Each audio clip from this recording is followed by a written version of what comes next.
안녕하십니까. 뉴스 플러스입니다. 국회에서 이해훈 초대 기획위선처 장관 후보자에 대한 인사청문회가 열리는 가운데 여야 모두 후보자를 향한 송곳 검증에 집중하고 있습니다.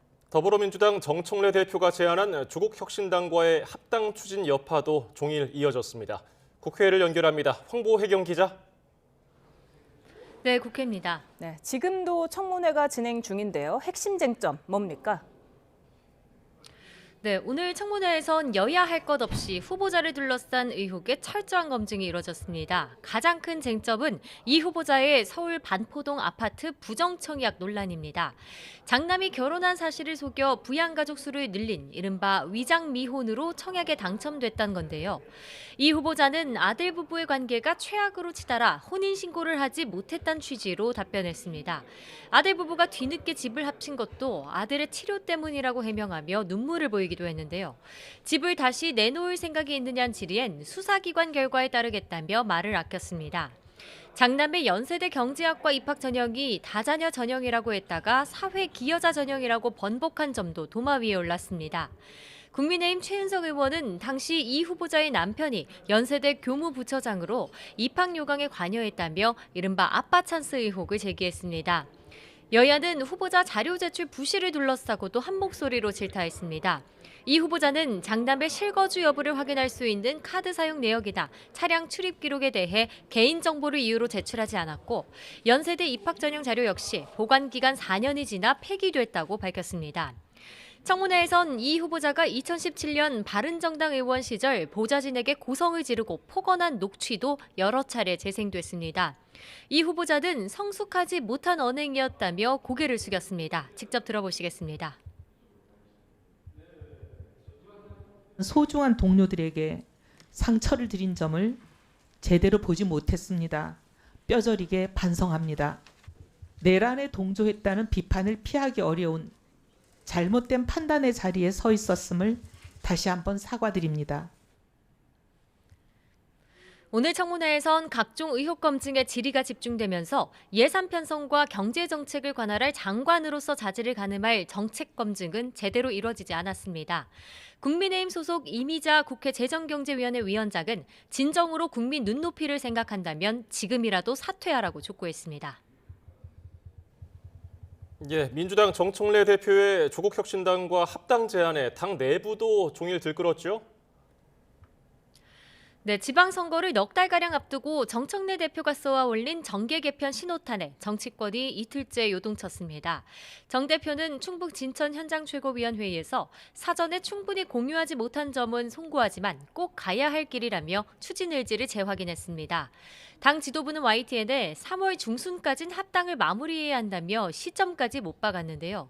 이에 대해 광주를 찾은 조국혁신당 조국 대표는 썸을 타자고 제안했는데 결혼 이야기할 단계는 아니란 비유로 속도 조절을 시사했습니다.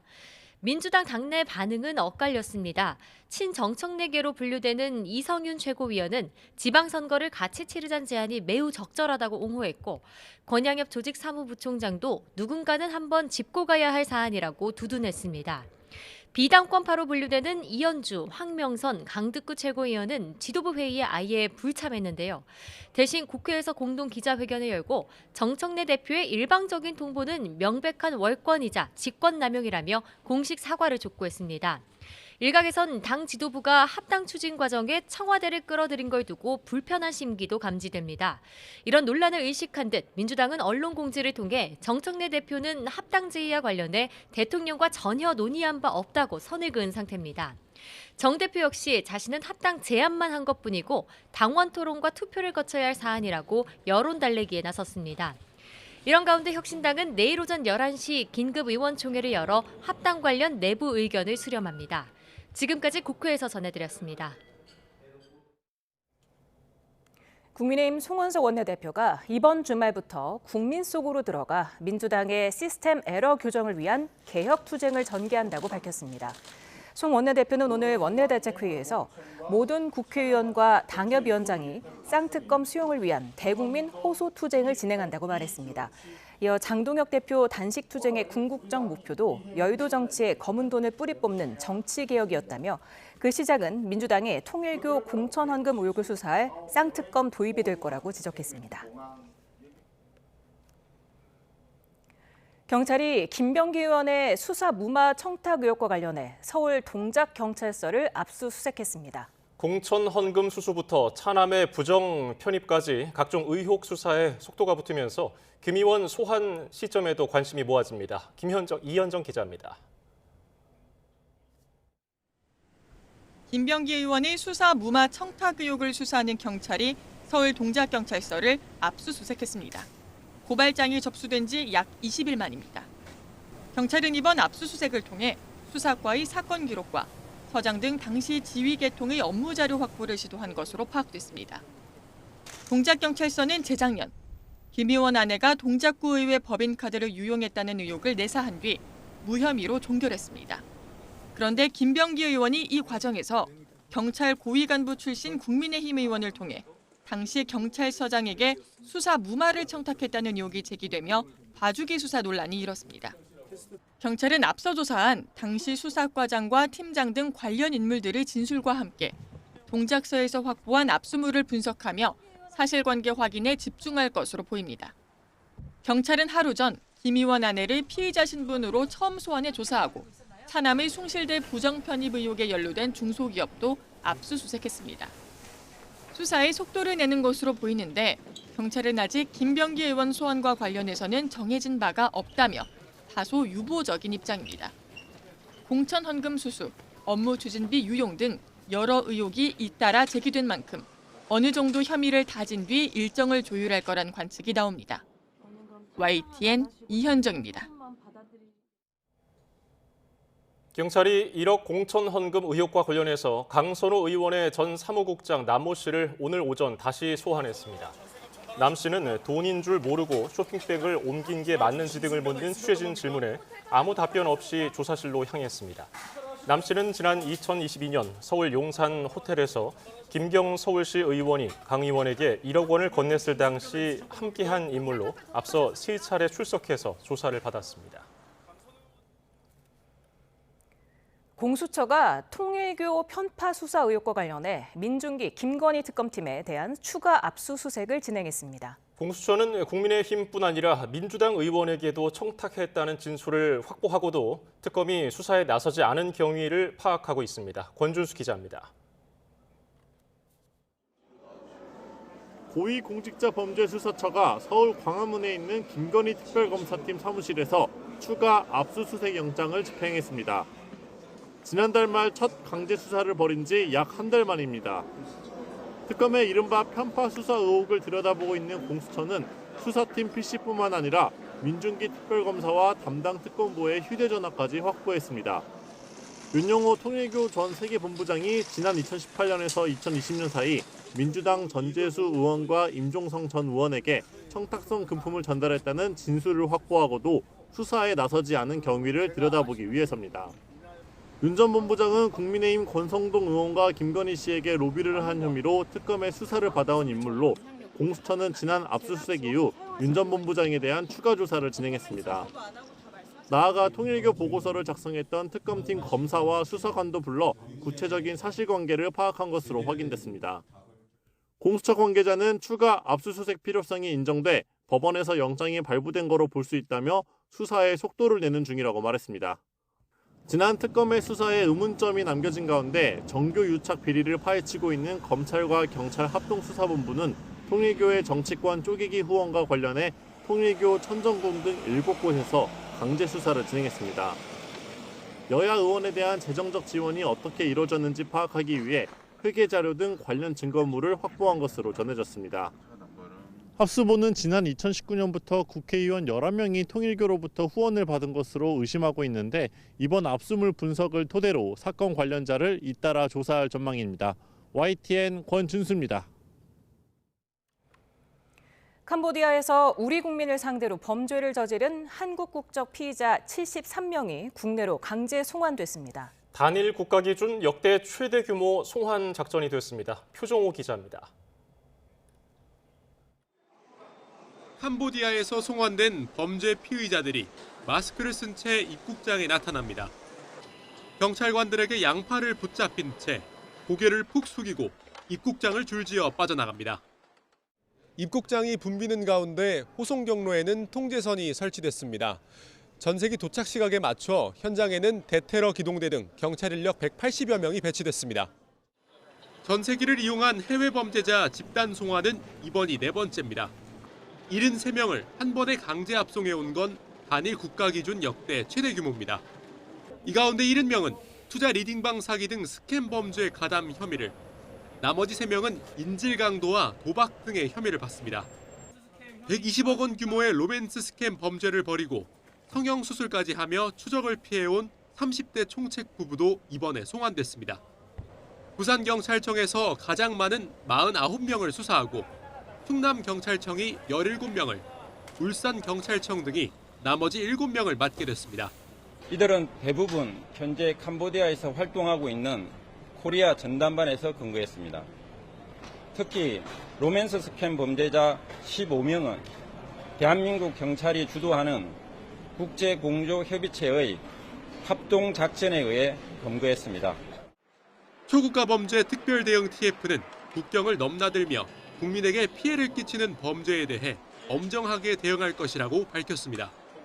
또 외국에서 범죄를 저지르면 피할 수 있다는 생각은 오산이라며 국민에게 피해를 주는 범죄에 대해선 국내외를 막론하고 반드시 책임을 묻겠다고 강조했습니다. YTN 표정우입니다. 쿠팡의 미국 투자사들이 한중 유착 의혹을 제기하면서 미국 무역대표부에 한국의 조치에 대한 조사와 무역 구제 조치를 요청했습니다. 법무부는 국제 투자 분쟁 대응단을 중심으로 적극 대응하겠다고 밝혔습니다. 뉴욕 이승윤 특파원입니다. 쿠팡의 미국 투자사들이 개인정보 유출 사태에 대한 한국 정부의 진상 조사로 수십억 달러의 손해를 입었다며 문제를 제기했습니다. 법무부는 알티미터와 그린옥스 등이 한미 자유무역협정 FTA에 근거해 국제 투자 분쟁 ISDS 중재 의향서를 한국 정부에 제출했다고 밝혔습니다. 청구인들은 쿠팡의 개인정보 유출 사태 이후 한국 국회와 정부 등이 쿠팡을 겨냥해 각종 행정 처분과 위협적인 발언을 했다고 설명했습니다. 이는 한미 FTA의 공정, 공평 대우 의무, 내국민 대우 의무와 최혜국 대우 의무, 포괄적 보호 의무 등의 위반이라고 주장했습니다. 특히 쿠팡이 중국 더불어민주당 이재명 대통령과 긴밀한 관계를 유지하는 한국 내 중국 대기업의 시장 점유율을 잠식하면서 한국 정부가 행정 권력을 무기화했다며 의혹을 제기했습니다. 중재 의향서는 청구인이 중재를 제기하겠다는 의사를 밝히면서 상대 국가에 보내는 문서로 제출 90일 이후 정식으로 중재를 제기할 수 있습니다. 로이터 통신은 그린옥스와 알티미터가 미국 무역 대표부 USTR에 한국 정부의 쿠팡 관련 조치 조사 등을 요청했다고 보도했습니다. 또 USTR 조사가 시작되면 공청회와 공공의견 수렴 등을 거쳐 한국산에 대한 관세 부과 등 보복 조치로 이어질 가능성이 있다고 전했습니다. 앞서 우리 정부는 USTR과 만나 쿠팡에서의 정보 유출과 미흡한 대처가 문제의 핵심이라며 미국 기업에 대한 차별이 아니란 점을 설명했습니다. 비차별적으로 또 공정하게 그렇게 지금 하고 있기 때문에 그런 부분은 이제 통상이나 외교 이슈랑은 철저하게 분리해서 대응하는 게 필요하다 이렇게 봅니다. 법무부는 국제 투자 분쟁 대응단을 중심으로 관련 기관과 합동 대응 체계를 수립해 법률적 쟁점을 검토하고 적극 대응하겠다고 밝혔습니다. 경제 전문가들은 USTR이 한국 정부의 조치에 대한 조사에 착수할 수 있지만 한국산에 대한 관세 등 미국의 보복 조치로 이어질 가능성은 제한적이라고 진단했습니다. 뉴욕에서 YTN 이승윤입니다. 정부는 쿠팡 미국 투자사들이 김민석 총리 발언을 자의적으로 편집하고 왜곡했다고 비판했습니다. 국무조정실은 정부에 제출된 중재의향서에는 김 총리가 지난달 19일 쿠팡을 겨냥해 마피아를 소탕하는 각오로 법을 집행하라 말한 것처럼 인용돼 있지만 당시 김 총리는 쿠팡을 언급한 적이 없다며 발언 원문을 공개했습니다. 당시 김 총리는 시장 선진화를 위해 질서를 확립해야 한다며 마피아 소탕을 언급했는데 정부는 누적된 불공정한 관행을 바로잡고 투자자에게 신뢰받는 경제 질서를 만들자는 취지라고 설명했습니다. 2박 5일 일정으로 미국을 방문한 김민석 총리는 미 연방 하원 의원들과 오찬을 하고 한미가 관세 협상 후속 조치 이행에 속도를 내며 양국 관계를 더 발전시켜 나가길 기대한다고 밝혔습니다. 김 총리는 워싱턴 DC에서 한국계 영김 의원 등 미 하원 의원 7명을 만나 한국 총리로서 40여 년 만에 미국을 단독 방문했다며 이같이 말했습니다. 이 자리에서 일부 의원은 쿠팡 사태를 대하는 우리 정부 대응을 문의했는데 김 총리는 쿠팡에 대한 차별은 전혀 없고 차별적 대우를 걱정하지 않아도 될 만큼 한미 관계는 신뢰 관계에 있다고 강조했다고 총리실은 전했습니다. 쿠팡의 미국 투자사 2곳이 한국 정부가 쿠팡에 차별적인 대우를 하고 있다며 미국 정부에 청원을 제기한 데 대해 쿠팡이 무관하다는 입장을 내놨습니다. 쿠팡은 미국 투자사의 국제 투자 분쟁 중재 의향서 제출은 당사의 입장과는 무관하다고 밝혔습니다. 또 모든 정부 조사 요청에 성실히 임하고 있다고 설명했습니다. 이재명 대통령이 5월 만료 예정인 다주택자에 대한 양도소득세 중과 면제를 연장하지 않겠다는 입장을 밝히면서 다주택자의 세부담이 많이 늘어날 전망입니다. 시장에서는 다주택자들의 절세 매물이 시장에 얼마나 풀릴지에 관심이 쏠리고 있습니다. 차유정 기자입니다.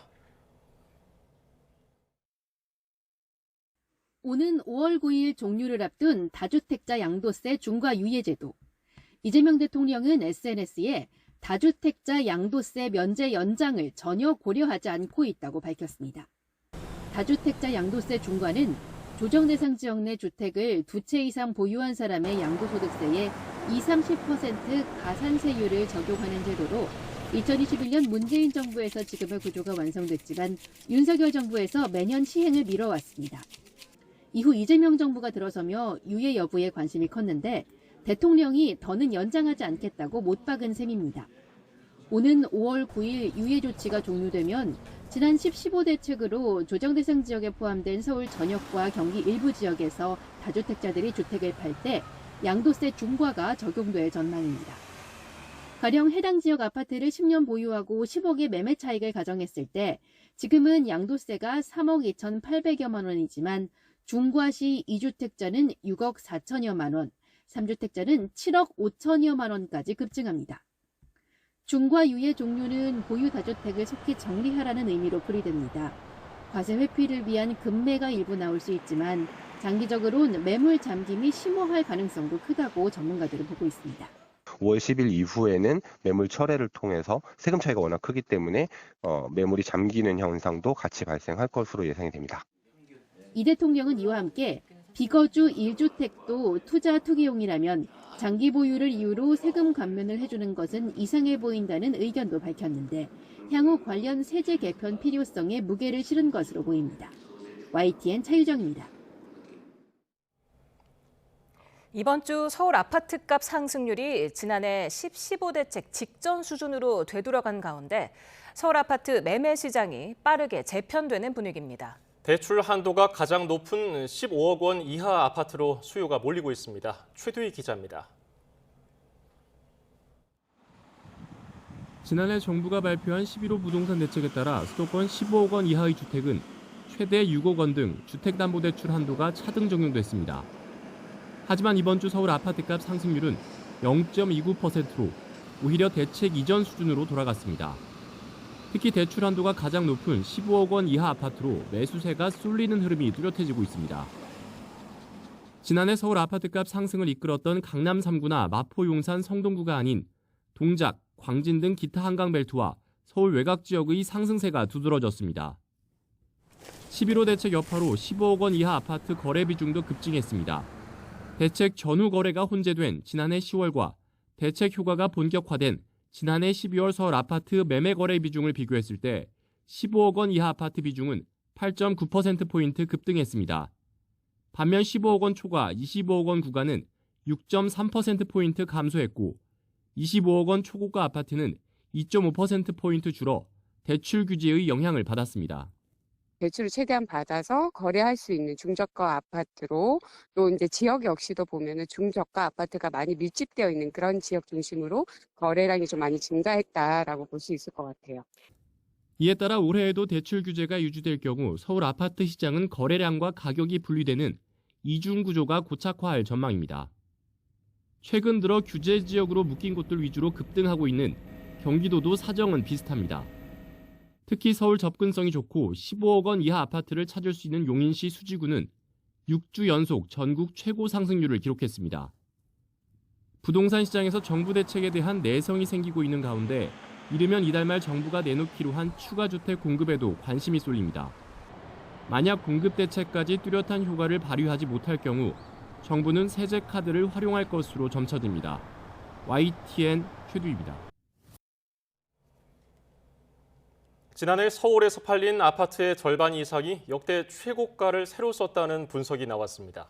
리얼하우스가 국토부 실거래가 공개 시스템 데이터를 분석한 결과 지난해 매매된 서울 아파트 가운데 2019년에서 2024년 동일 면적 아파트의 최고가를 경신한 비율은 54.7%로 집계됐습니다. 성동구가 87.7%로 최고가 경신률이 가장 높았고 강남과 용산, 서초구 등도 80%를 웃돌았습니다. 코스피가 장 초반 5천선을 회복했지만 오름폭을 반납하며 4,990으로 마감했습니다. 지수는 한때 5,020선까지 올라서 장중 최고치를 기록했지만 차익 실현 매물이 나오면서 5천선을 내줬습니다. 코스닥 지수는 2% 넘게 오른 993으로 1,000포인트에 바짝 다가서며 4년 만에 최고치를 기록했습니다. 이재명 대통령이 대선 공약이었던 코스피 5천 달성 이후 공개석상에서 이를 처음으로 언급했습니다. 국민 재산이 늘어나서 국민연금이 고갈될 걱정이 거의 없어졌다고 말했는데요. 직접 들어보시죠. 대한민국의 기업들이 제대로 평가를 받으면 첫째로는 우리 국민 모두의 재산이 늘어나는 겁니다. 국민연금이 우리나라 기업들 주식을 가지고 있는데 그게 뭐 250조 원 정도 늘어나서 국민연금이 뭐 몇 년도에 고갈되느니 뭐 나는 연금 냈는데 못 받고 죽을 것 같다 뭐 이런 게 거의 다 없어져 버렸죠. 최소한 여기 있는 분 대부분은 연금 고갈 걱정 안 해도 되지 않을까 그런 상황이 됐습니다. 나 왜 곧버스인지 인버스인지 타가지고 완전히 나락으로 떨어지고 있냐. 뭐 세상의 이치가 그런 거죠.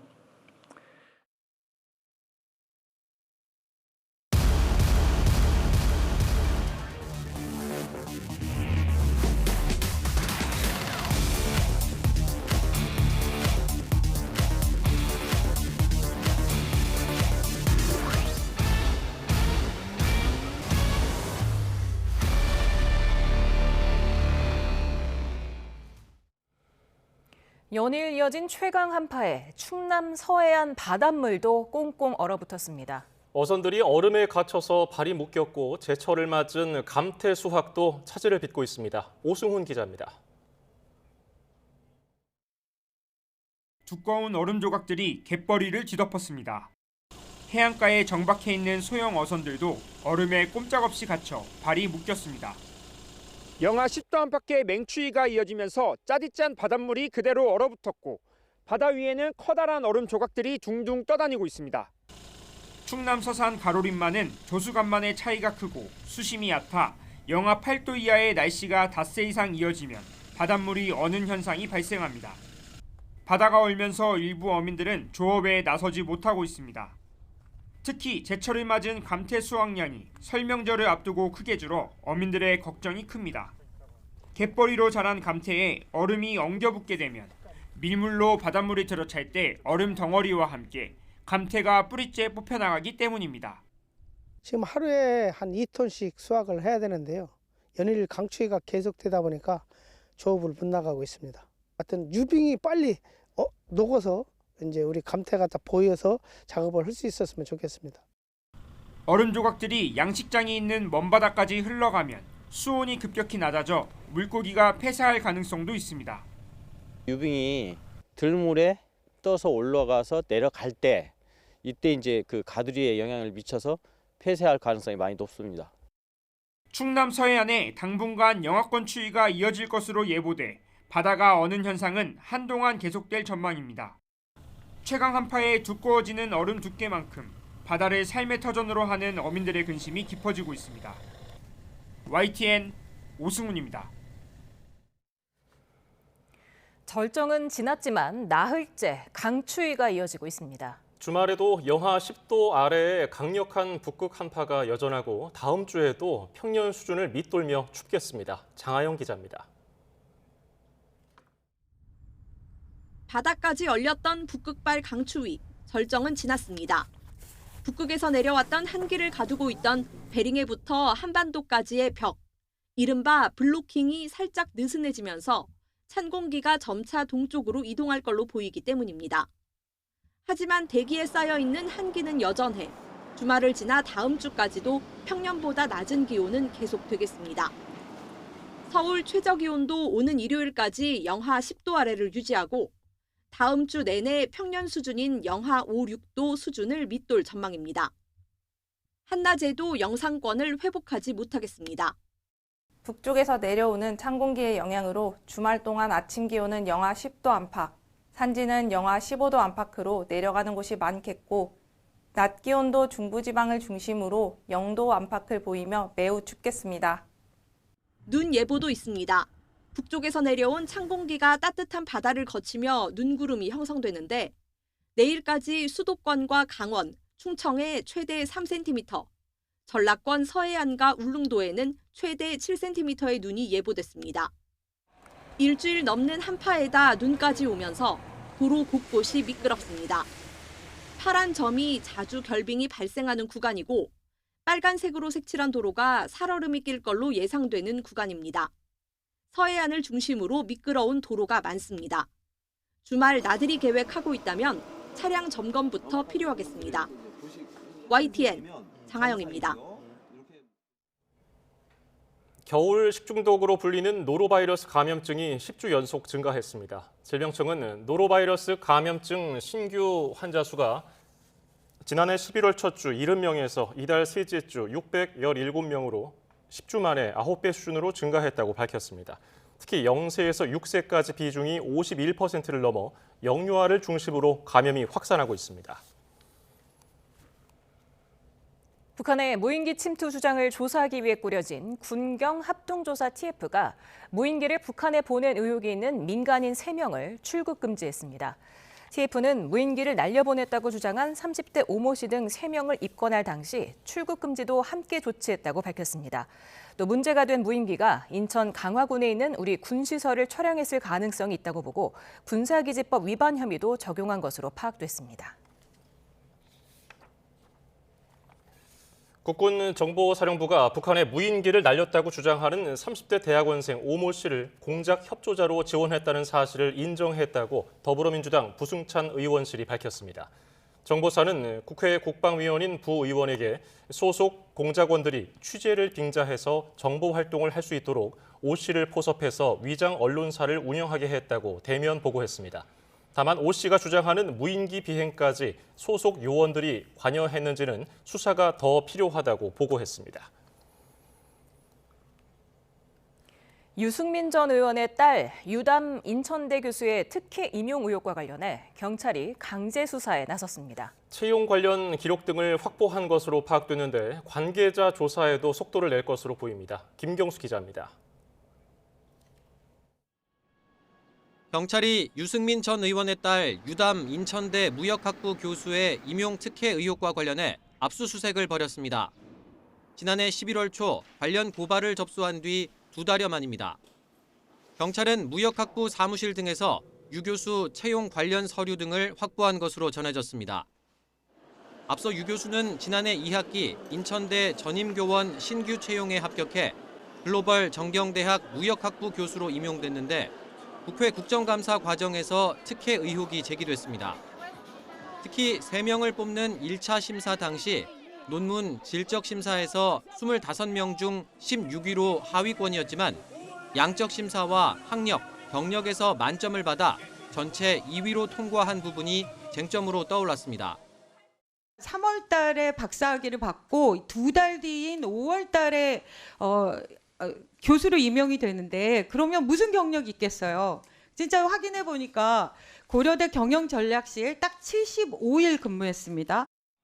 인천대는 내부 지침과 가이드라인에 따라 공정하게 채용이 이루어졌다고 해명했지만 이인재 총장과 심사위원 등에 대해 고발이 이루어지며 수사가 시작됐습니다. 당사자인 유 교수는 고발 대상에는 빠졌는데 국민신문고 신고로 임용 과정에서 제출한 박사학위 논문에 대해 고려대학교가 조사에 착수한 상태입니다.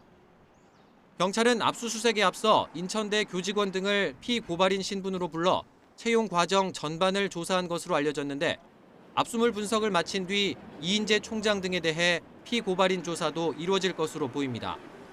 YTN 김경수입니다. 대장동 개발 비리 의혹에 연루된 민간업자 5명이 항소심 첫 재판에서 배임죄 성립 자체가 의문이라며 공소 사실을 반박했습니다. 서울고법은 유동규 전 성남도시개발공사 기획본부장과 화천대유 자산관리 대주주 김만배 씨 등의 1차 공판 준비 기일을 진행했습니다. 재판에서 민간업자 측은 1심 판결과 관련해 성남시나 공사의 이익을 민간과 50대 50으로 나눠야 한다는 건 수긍하기 어렵고 사업 공모 지침서에 반영된 확정이익은 성남시의 정책적 결정이라고 주장했습니다.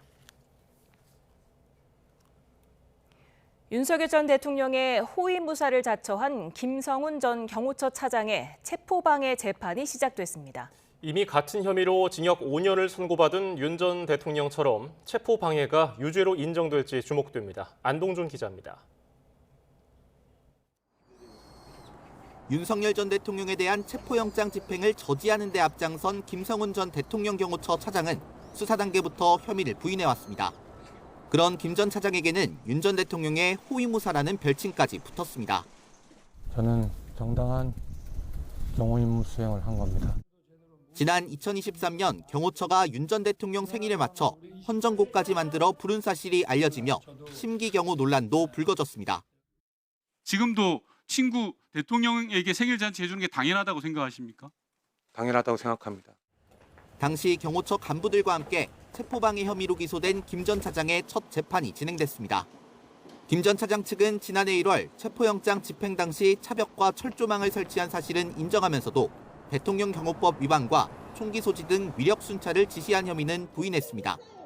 다만 앞서 윤 전 대통령 재판부는 체포방해 혐의를 유죄로 판단하면서 김 전 차장이 위력 순찰을 지시한 사실도 인정한 바 있습니다. 김성훈 차장과 이광우 경호본부장은 경호처 소속 공무원들에게 공수처의 영장 집행에 대해서 더욱 강경한 입장을 피력하면서 총기 배치와 위력 순찰을 지시하였습니다. 재판부는 다르지만 윤 전 대통령 사건과 사실관계가 같은 만큼 김 전 차장 등의 체포방해 혐의가 인정될 가능성이 크다는 분석이 나옵니다. YTN 안동준입니다. 오늘 낮 12시 45분쯤 강원도 강릉시 금학동 한 도로에서 40대 여성 A씨가 몰던 승용차가 인근 제과점으로 돌진했습니다. 이 사고로 인도를 걷던 60대 보행자 한 명이 가벼운 상처를 입었고 제과점 유리창과 내부 시설물이 부서졌습니다.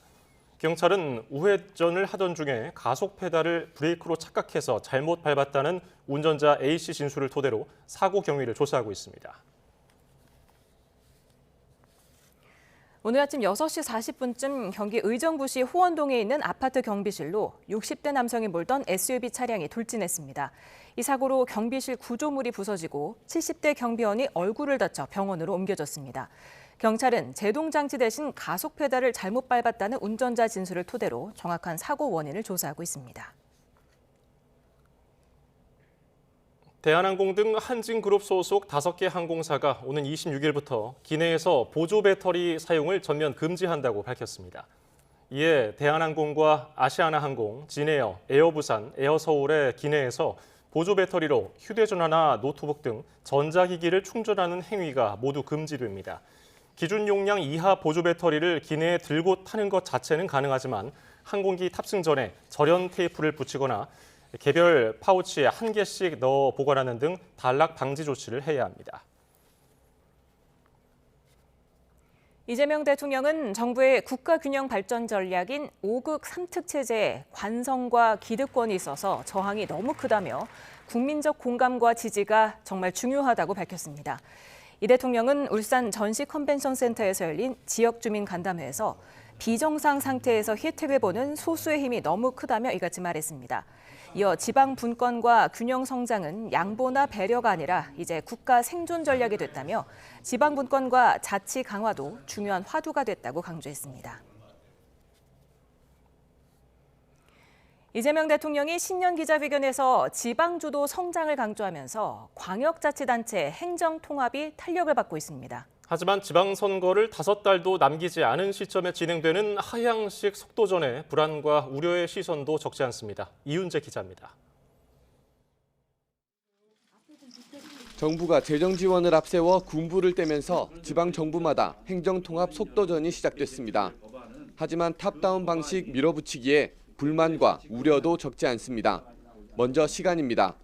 공직선거법을 보면 선거 넉 달 전, 그러니까 다음 달 3일부터 예비후보 등록이 이루어져야 합니다. 특별법으로 이 문제를 푼다 하더라도 늦어도 다음 달 말까진 국회를 통과해야 통합단체장을 뽑을 수 있습니다. 결국 논의 시간은 한 달 정도가 전부라 졸속 통합이란 지적이 나오는 겁니다. 시간에 쫓기면 주민 의견을 제대로 반영하기도 어렵습니다. 실제로 낙후 지역 소멸 가속화, 지역 정체성 훼손, 재정 분산 등의 이유로 통합의 필요성을 되묻는 목소리가 이어지고 있습니다. 지역마다 처해져 있는 객관적인 상황이 다르기 때문에 지역의 특성과 현황을 반영한 중장기적인 전략과 로드맵이 갖춰진 상태에서 이 논의가 진행되어야 바람직할 것으로 생각합니다. 교육계의 우려도 적지 않습니다. 행정통합 여파로 자율적으로 이뤄지던 교육 행정 체계가 무너질 수 있다는 지적입니다. 교육 자치가 흔들리지 않아야 합니다. 교육의 자율성과 공공성을 반영한 별도의 기준과 원칙이 특별법에 담겨야 하고 교육 재정을 안정적으로 확보하고 지원하는 방안이 분명해야 합니다. 행정통합 속도전에 불이 붙은 가운데 반대 여론을 잠재울 대안과 촘촘한 여론 수렴이 반드시 선행돼야 한다는 목소리가 커지고 있습니다. YTN 이윤재입니다. 애니메이션 K-팝 데몬 헌터스가 미국 최고 권위의 영화 시상식인 아카데미 2개 부문 후보에 올랐습니다. 기대를 모았던 박찬욱 감독의 영화 어쩔 수가 없다는 아쉬운 고배를 마셨습니다. 워싱턴 신윤정 특파원입니다. 화려한 퍼포먼스와 한국적인 감성으로 전 세계를 사로잡은 한국계 매기강 감독의 애니메이션 영화 K-팝 데몬 헌터스가 오스카 무대에 입성합니다. 미국 영화예술과학 아카데미는 캐데헌을 장편 애니메이션 부문을, 주제곡 골든을 주제가상 후보로 지명했습니다. K-팝 스타일의 곡이 아카데미 주제가상 후보에 오른 건 이번이 처음입니다. 지난 11일 골든 글로브를 석권하며 기세를 올린 만큼 시상식에서의 수상 전망도 밝습니다. Well, you definitely do get a trophy. I mean, that's all you can really ask for as a filmmaker. That's to be able to connect with people, and because that's why we make these. 반면 박찬욱 감독의 어쩔 수가 없다는 국제 영화상 최종 후보 5편 명단에 들지 못했습니다. 예비 후보 15편에 포함되며 3년 전 헤어질 결심에 아쉬움을 씻어낼 것으로 보였지만 올해 특히 치열한 국제 영화 부문의 경쟁을 뚫지 못했습니다. 미 현지 언론들은 아카데미가 거장 박찬욱을 또다시 냉대했다며 당혹감을 드러냈습니다. 배급 쌓인 레온의 다른 작품들이 대거 포진하면서 표가 분산됐다는 분석도 나옵니다. 이번 시상식에서는 라이언 쿠글러 감독의 시너스, 죄인들이 16개 부문 후보에 오르며 타이타닉과 라라랜드를 제치고 역대 최다 노미네이트 기록을 갈아치웠습니다. 헐리우드 지형 변화와 함께 K컬처의 성과와 아쉬움이 엇갈린 가운데 제98회 아카데미 시상식은 오는 3월 15일 로스앤젤레스 돌비 극장에서 열립니다. 워싱턴에서 YTN 신윤정입니다. 오는 3월 컴백을 앞둔 BTS의 정규 5집 앨범 아리랑이 선 주문량이 일주일 만에 400만 장을 돌파했습니다. 지난 16일 예약 판매를 시작한 지 일주일 만의 성과로 BTS의 4집 일주일 선 주문량 342만 장을 넘어선 수치입니다. 이번 앨범은 BTS가 약 3년 9개월 만에 완전체로 선보이는 새 앨범으로 3월 20일 오후 1시에 발매됩니다. 우리나라의 대중문화 예술 산업 규모가 15조 원을 넘어선 것으로 파악됐습니다. 문체부와 한국콘텐츠진흥원 조사에 따르면 2024년 국내 대중문화예술 산업의 전체 매출은 15조 3,845억 원으로 집계됐습니다. 이는 직전 조사인 2022년 매출액 11조 4,362억 원보다 34% 늘어난 수치입니다. 현대차가 휴머노이드 로봇 아틀라스의 제조 현장 투입을 예고한 가운데 노조는 노사 합의 없이는 단 한 대도 들어올 수 없다며 견제에 나섰습니다. 금속노조 현대차 지부는 로봇을 생산 현장에 투입하면 고용 충격이 예상된다며 노사관계 파탄을 원한다면 그 끝을 보여줄 거라고 경고했습니다. 또 인건비 구조를 비교하면서 평균 연봉 1억 원을 기준으로 24시간 가동되면 3명의 인건비는 3억이 들지만 로봇은 초기 구입 뒤에 유지비만 발생한다면서 위기감을 나타내기도 했습니다. 한국에 온 지 일주일 된 외국인 유학생이 대학 등록금이 든 가방을 버스에서 잃어버렸다가 새내기 순경의 도움으로 되찾았습니다. 전북 전주 아중지구대 김재록 순경은 지난 17일 근무지로 찾아온 방글라데시 유학생의 딱한 사정을 듣고 15시간 넘게 수소문해 분실물을 찾아냈습니다. 유학생은 등록금 납부 마감 시함을 앞두고 무사히 가방을 되찾았고 다시 지구대에 찾아와 한국 경찰에 감사하다는 손편지를 남겼습니다. 가수 겸 배우 나나 씨가 자택에 침입해서 강도 행각을 벌인 남성을 무고죄로 고소했습니다. 소속사 서브라임은 가해자가 자신의 범죄에 대해서 어떤 반성도 없이 피해자를 상대로 역고소를 제기하고 진술을 번복하는 등 허위 주장을 이어가고 있다며 이에 즉각 고소 절차를 진행했다고 밝혔습니다. 트럼프 미 대통령이 가자지구 재건 관리를 위해 설립한 평화위원회가 국제기구로 공식 출범했습니다. 사실상 유엔을 대체할 의도가 깔렸다는 관측과 함께 푸틴 러시아 대통령의 참여에 유럽 국가들은 대부분 불참하는 기류입니다. 런던 조수현 특파원입니다. 트럼프 미국 대통령이 다보스 포럼 행사장에 모인 각국 정상과 관료들 앞에서 가자지구 평화위원회 헌장에 서명합니다. 서명식으로 헌장이 발효돼 평화위원회가 공식 국제기구로 출범했습니다. Everybody wants to be a part of it, and we'll work with many others, including the United Nations. 트럼프 대통령은 59개 국가가 서명했다고 했지만 외신들은 19개국에서 서명식에 참석했다고 전했습니다. 참석국 명단을 보면 튀르키예, 사우디아라비아, 카타르 등 중동 국가들과 카자흐스탄, 우즈베키스탄 등 옛 소련 출신이 많습니다. 유럽연합 회원국 중엔 불가리아와 헝가리가 서명했지만 영국과 프랑스 등 미국의 주요 동맹들은 대부분 거절하거나 결정을 보류했습니다. 설립 취지와 달리 활동 범위를 확대해 유엔을 대체할 의도가 담겼다고 보고 있기 때문입니다.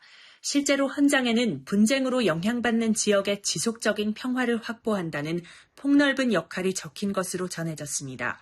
트럼프 대통령도 서명식에서 가자지구에서 성공하면 다른 사안으로도 확대할 수 있다며 여러 국제 분쟁에 개입하겠다는 구상을 재확인했습니다. 여기에 우크라이나와 전쟁 중인 푸틴 러시아 대통령이 참여 의사를 밝힌 데에 대해서도 유럽에서는 거부감이 큽니다. 푸틴 대통령은 10억 달러의 기여금을 내고 참여할 준비가 됐다고 밝혔습니다. Я уже говорил, из тех средств, которые заморожены в Соединенных Штатах еще при прежней администрации. Думаю, что это вполне возможно. Мы такие варианты обсуждали. 트럼프 대통령은 회원국 임기를 3년으로 제한했지만 출범 첫 해에 10억 달러 이상을 내면 영구 회원국 자격을 주기로 했습니다. 의제 승인부터 위원회 해산까지 종신 의장을 맡은 트럼프 대통령에게 모든 권한이 집중돼 운영 방식에 대한 논란도 이어질 전망입니다. 런던에서 YTN 조수연입니다. 시진핑 중국 국가주석이 룰라 브라질 대통령과의 전화통화에서 양국이 유엔의 핵심 지위를 공동 수호해야 한다고 강조했다고 신화통신이 전했습니다. 이에 룰라 대통령은 중국과 긴밀히 협력해 유엔의 권위를 유지하고 브릭스 국가 간 협력을 강화해 지역 세계 평화와 안정을 유지하기를 원한다고 화답했습니다. 이는 트럼프 미 대통령이 세운 국제기구 평화위원회에 대한 견제로 풀이됩니다. 다카이치 사나의 일본 총리가 중의원을 해산하고 다음 달 8일 총선을 실시합니다. 다카이치 총리는 여당의 과반 승리를 통해서 정권 기반을 다지려 하고 있습니다. 도쿄 김세호 특파원입니다. 日本国憲法第7条により衆議院を解散する 다카이치 내각 강요 전원이 서명한 해산 조서 낭독과 의원들의 만세 삼창을 끝으로 중의원이 해산했습니다. 일본 총리가 정기국회 첫날 중의원을 해산한 것은 1966년 이후 60년 만입니다. 중의원 선거는 오는 27일 공시를 거쳐 다음 달 8일 치러지는데 중의원 해산에서 총선까지 기간은 16일로 2차 대전 이후 가장 짧습니다. 다카이치 총리의 이례적인 중의원 해산 배경에는 내각에 대한 70%가 넘는 고공 지지율이 작용한 것으로 보입니다. 다카이치 총리는 지난 19일 정책 추진력을 한 단계 올리고자 한다며 총선에서 여당의 과반 확보에 직을 걸겠다고도 했습니다. 私自身も内閣総理大臣としての進退をかけます。高市早苗に国家経営を託していただけるのか、国民の皆様に直接ご判断をいただきたい。 지금도 자민당 유신의 연립 여당은 중의원 전체 465석 중 233석으로 과반이지만 더 압도적 과반을 노리겠다는 뜻으로 읽힙니다. 제1야당인 입헌민주당과 공명당은 신당 창당으로 맞불을 놓으며 중도층 결집에 나서고 있습니다. 특히 자민당과의 연정에서 이탈한 공명당 지지자들의 표가 주요 변수가 될 전망입니다. 지역구에서 자민당을 밀어주던 공명당 지지자들의 표가 입헌민주당으로 흐를 경우 격전지에서 자민당의 승리를 장담할 수 없기 때문입니다. 다만 신당을 구성하는 두 야당의 지지율이 10%도 안 되는 점, 신당 자체에 대한 기대감이 높지 않은 점이 신당으로서는 큰 고민입니다. 이런 가운데 이례적으로 짧은 선거 기간을 놓고 유권자들이 각 후보들을 제대로 판단할 시간이 부족한 것 아니냐는 지적도 나오고 있습니다. 도쿄에서 YTN 김세호입니다. 오늘 새벽 2시 40분쯤 서울 종로구에 있는 국립고궁박물관 지하 1층에서 불이 나 2시간 만에 진화됐습니다. 사람이 다치거나 피해를 입은 문화유산은 없는 것으로 파악됐지만 연기 냄새로 박물관은 오늘 하루 임시 휴관했습니다. 국가유산청은 기계실 가습기가 과열돼 불이 난 것으로 추정된다며 기계실 장비와 시설물에 대한 전면 안전 점검을 실시하겠다고 밝혔습니다. 지난해 국립한글박물관과 불교박물관에 이어 조선왕실의 유산을 보존관리하는 국립고궁박물관에서도 불이 나면서 국가유산관리에 비상이 걸렸습니다. 국가유산청은 주요 국가유산에 대한 안전진단과 함께 화재 대응 매뉴얼을 재점검하기로 했습니다. 박순표 기자입니다.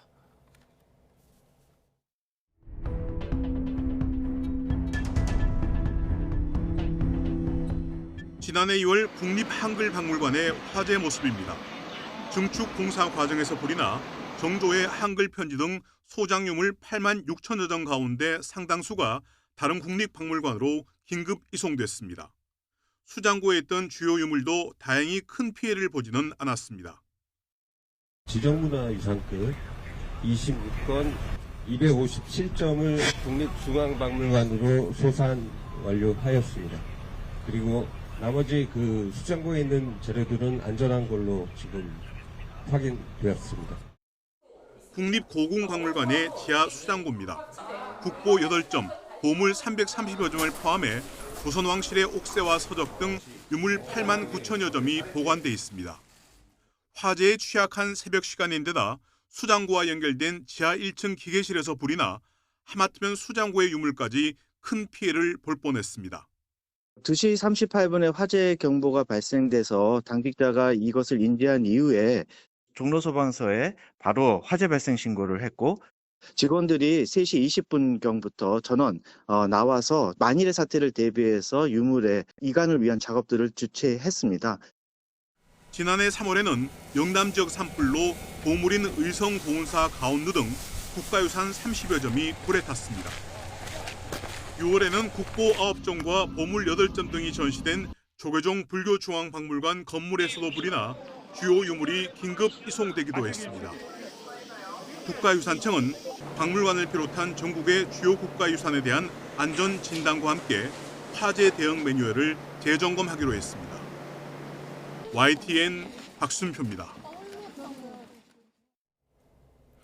북중미 월드컵에 출전하는 홍명보호가 최적의 베이스 캠프를 확보했지만 고지대라는 환경적인 제약은 여전히 큰 부담입니다. 1986년 멕시코 월드컵에 출전했던 차범근 전 감독도 이 부분을 제일 강조했습니다. 이대건 기자입니다.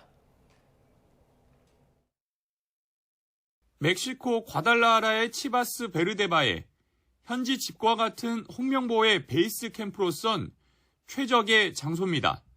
차로 경기장까지 10분 남짓으로 이동거리 최소화에 최적화된 곳입니다.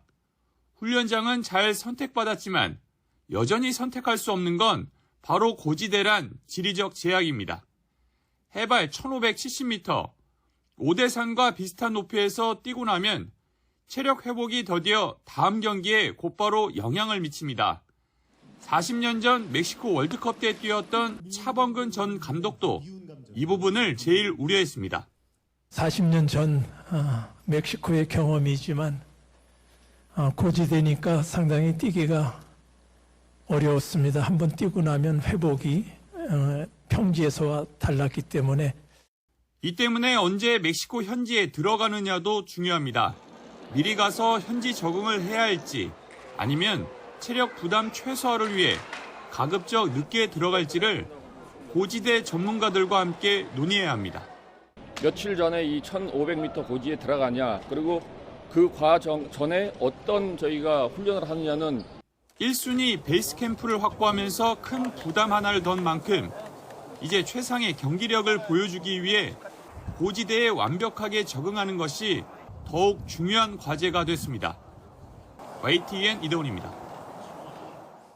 현재 서해상에서 발달한 눈구름이 유입되며 충북과 경북, 호남 지역에 산발적인 눈이 내리고 있습니다. 밤사이 호남과 제주 산간에는 최고 5cm, 중서부 지역에는 1에서 3cm의 눈이 내려 쌓이겠습니다.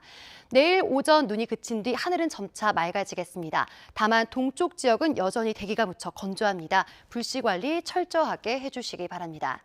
한파특보가 이어지고 있는 중부와 경북 지역은 내일 아침 기온이 영하 10도를 밑도는 곳이 많겠습니다. 낮 기온은 서울 기온 영하 2도, 광주는 3도로 오늘과 비슷하거나 조금 낮겠습니다. 당분간 평년보다 추운 날씨는 계속될 전망입니다. 날씨였습니다.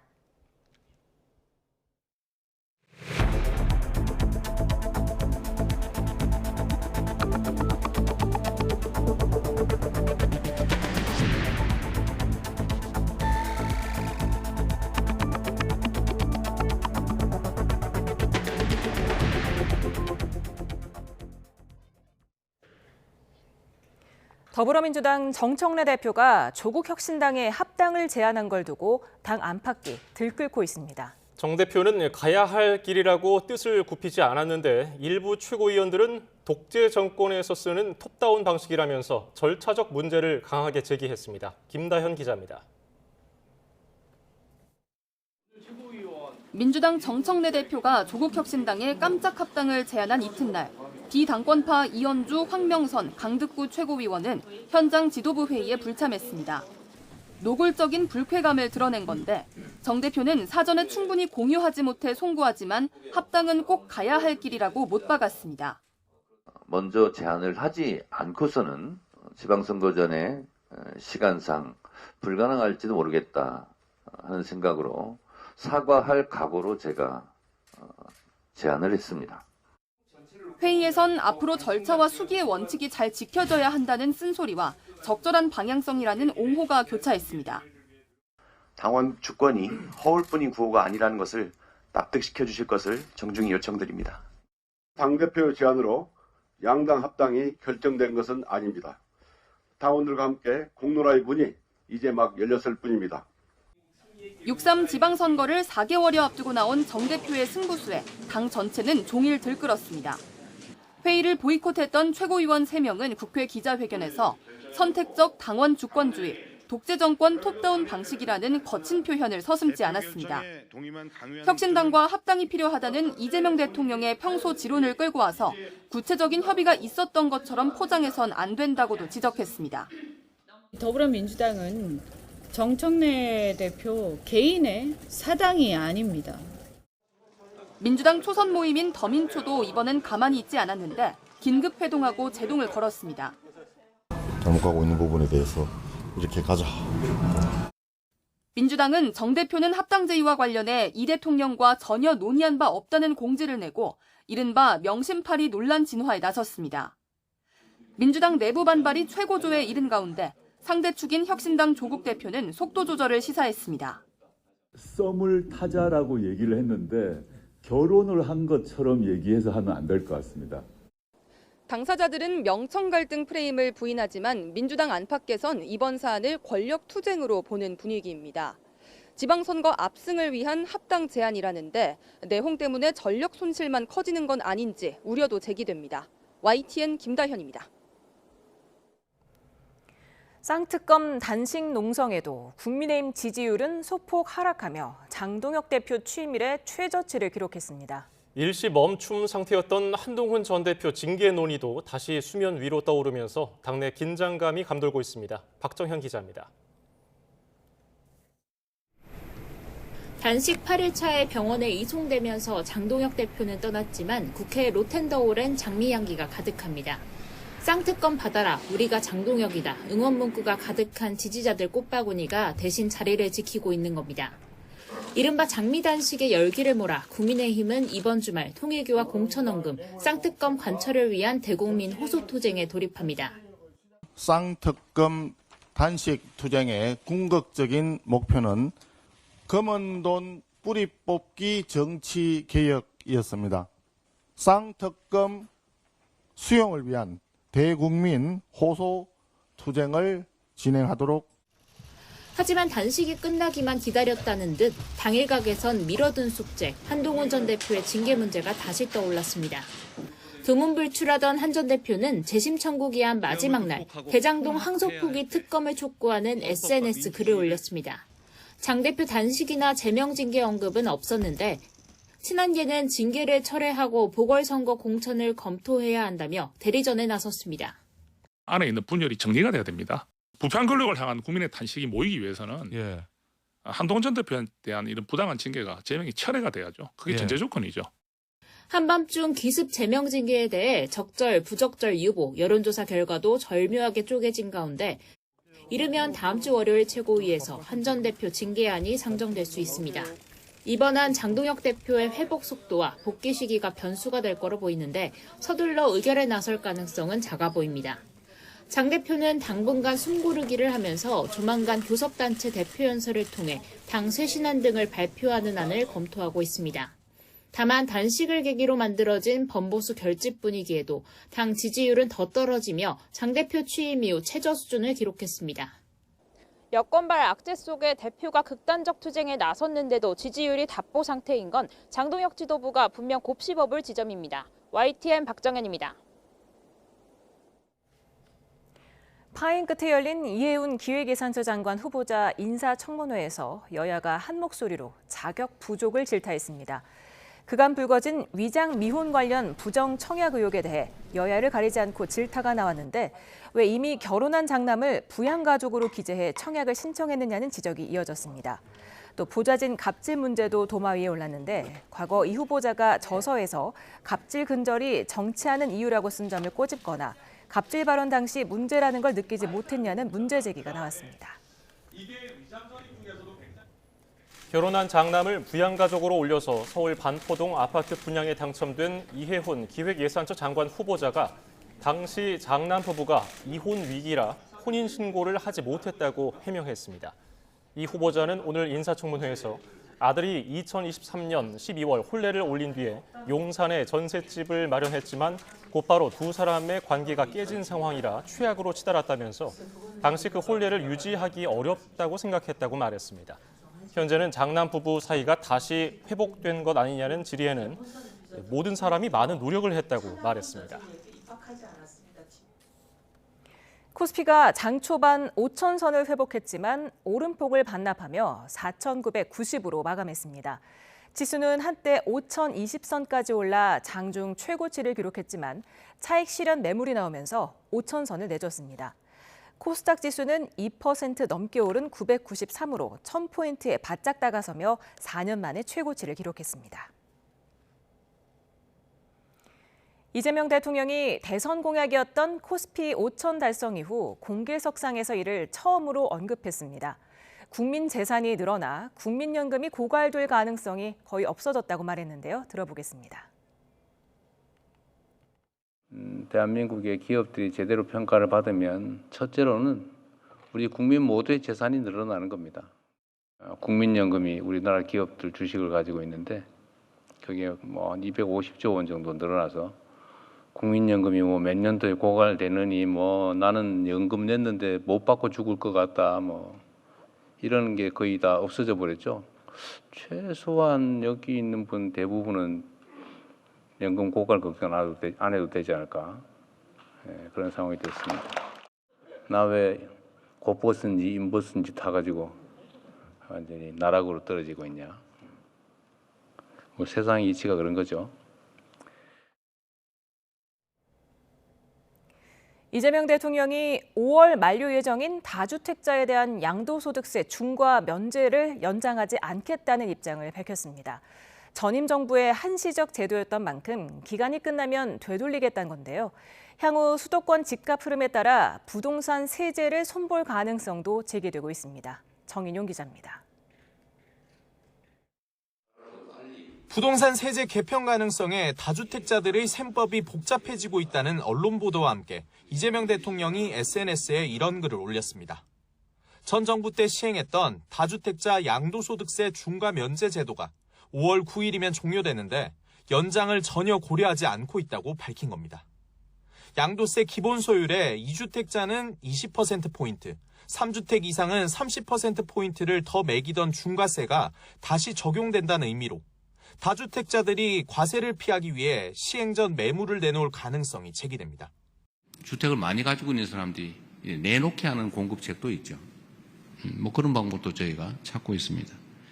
청와대는 일각에서 세금으로 집값을 잡는 것 아니냐는 지적이 나오자 조세 지원용 한시적 제도는 운용 기간이 지나면 종료하는 것이 원칙이고 관행적 연장은 바람직하지 않다고 반박했습니다. 이 대통령은 또 비거주 1주택자도 투기용이라면 장기 보유를 이유로 세금 감면을 해주는 건 이상하다며 장기 보유 특별공제 제도가 토론해볼 주제란 의견도 덧붙였습니다. 당장 세제를 고칠 건 아니라고 단서를 달았지만 정책카드로 검토될 가능성이 커졌다는 분석이 나옵니다. 우리가 예정하고 있는 선을 벗어나서 사회적인 문제가 될 정도 상황이다라고 하면 당연히 세제 수단도 동원해야죠. 정부는 곧 추상적 수준이 아닌 현실적인 주택 공급 대책을 내놓을 계획입니다. 정치권에선 공급책 이후에도 좀처럼 수도권 집값이 잡히지 않을 경우 지방선거 이후 실제 세제 수단을 동원할 거란 전망도 나옵니다. 특히 양도세 중과 시행 이후 다주택자들이 이른바 버티기에 들어가 수도권 집값이 들썩이면 보유세 등 세제 수단을 활용하려는 유인은 더 커질 거란 관측도 적지 않습니다. YTN 정인용입니다. 지난해 서울에서 팔린 아파트의 절반 이상이 역대 최고가를 새로 썼다는 분석이 나왔습니다. 리얼하우스가 국토부 실거래가 공개 시스템 데이터를 분석한 결과 지난해 매매된 서울 아파트 가운데 2019년에서 2024년 동일 면적 아파트의 최고가를 경신한 비율은 54.7%로 집계됐습니다. 성동구가 87.7%로 최고가 경신률이 가장 높았고 강남과 용산, 서초구 등도 80%를 웃돌았습니다. 경찰이 김병기 의원 수사 무마 청탁 의혹과 관련해서 오늘 서울 동작경찰서를 압수수색했습니다.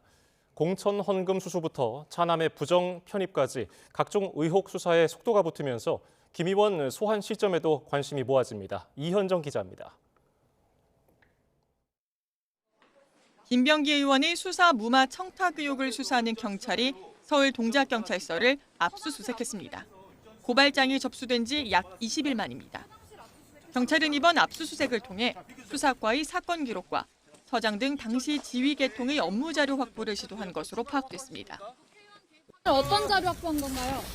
김병기 의원이 직접 개입했다는 증거도 확보됐습니까? 동작경찰서는 재작년 김 의원 아내가 동작구의회 법인카드를 유용했다는 의혹을 내사한 뒤 무혐의로 종결했습니다.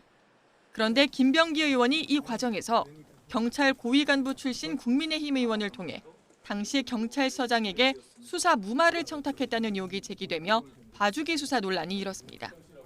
경찰은 앞서 조사한 당시 수사과장과 팀장 등 관련 인물들의 진술과 함께 동작서에서 확보한 압수물을 분석하며 사실관계 확인에 집중할 것으로 보입니다. 경찰은 하루 전 김 의원 아내를 피의자 신분으로 처음 소환해 조사하고 차남의 숭실대 부정 편입 의혹에 연루된 중소기업도 압수수색했습니다. 수사에 속도를 내는 것으로 보이는데 경찰은 아직 김병기 의원 소환과 관련해서는 정해진 바가 없다며 다소 유보적인 입장입니다. 공천 헌금 수수, 업무 추진비 유용 등 여러 의혹이 잇따라 제기된 만큼 어느 정도 혐의를 다진 뒤 일정을 조율할 거란 관측이 나옵니다. YTN 이현정입니다. 공수처가 통일교 편파 수사 의혹과 관련해서 민중기 김건희 특검에 대한 추가 압수수색을 진행했습니다. 공수처는 국민의힘뿐 아니라 민주당 의원에게도 청탁했다는 진술을 확보하고도 특검이 수사에 나서지 않은 경위를 파악하고 있습니다. 권준수 기자입니다. 고위공직자범죄수사처가 서울 광화문에 있는 김건희 특별검사팀 사무실에서 추가 압수수색 영장을 집행했습니다. 지난달 말 첫 강제 수사를 벌인 지 약 한 달 만입니다. 특검의 이른바 편파 수사 의혹을 들여다보고 있는 공수처는 수사팀 PC뿐만 아니라 민중기 특별검사와 담당 특검보의 휴대전화까지 확보했습니다. 윤영호 통일교 전 세계본부장이 지난 2018년에서 2020년 사이 민주당 전재수 의원과 임종성 전 의원에게 청탁성 금품을 전달했다는 진술을 확보하고도 수사에 나서지 않은 경위를 들여다보기 위해서입니다.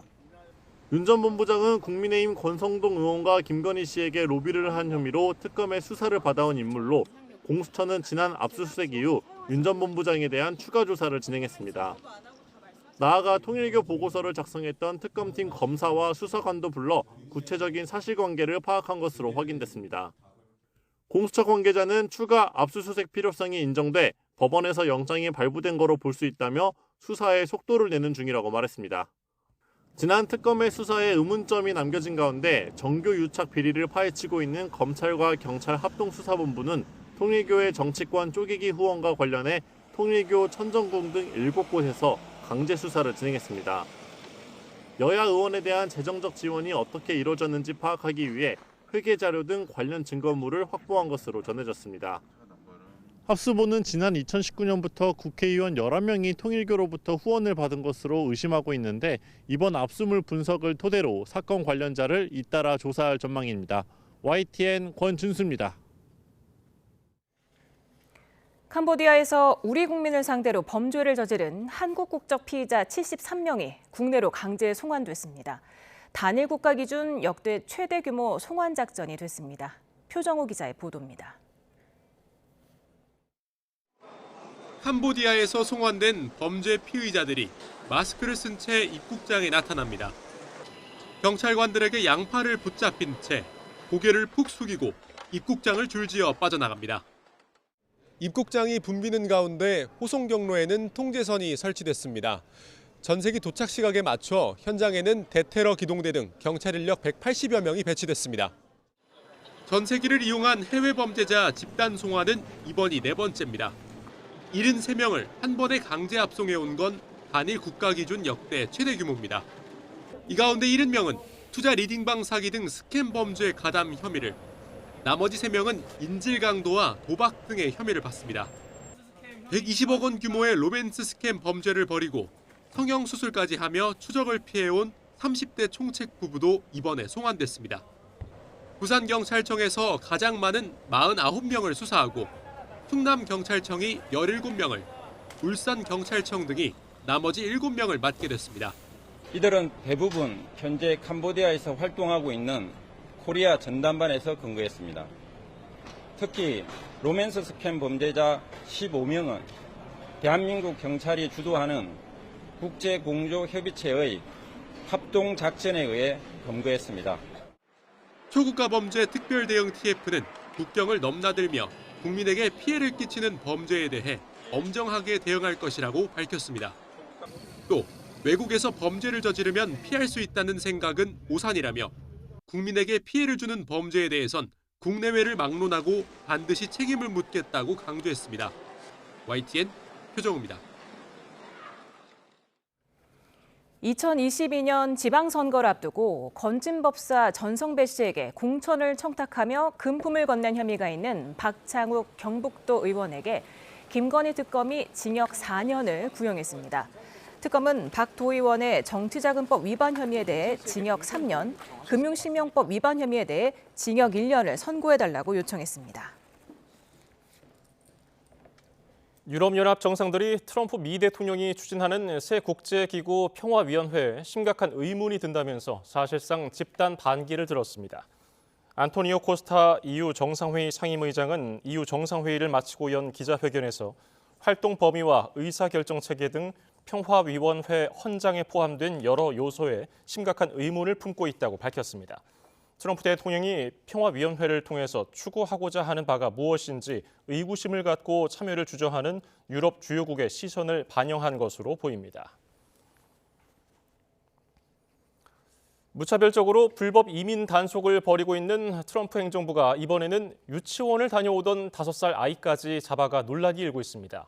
심지어 아이를 미끼로 활용했다는 의혹까지 제기됐습니다. 김선중 기자입니다.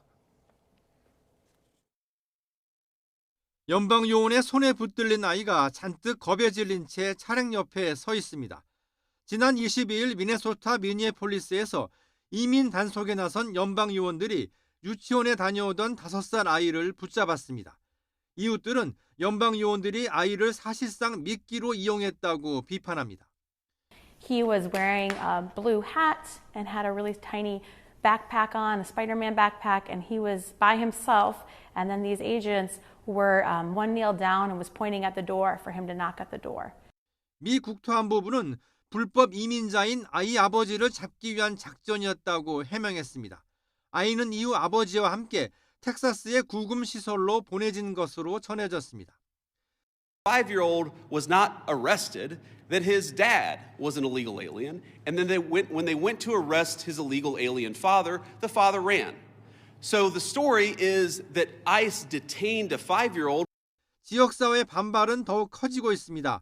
팀 월즈 미네소타 주지사는 복면을 쓴 연방 요원들이 유치원생을 길거리에서 잡아가는 건 용납할 수 없다고 비판했습니다.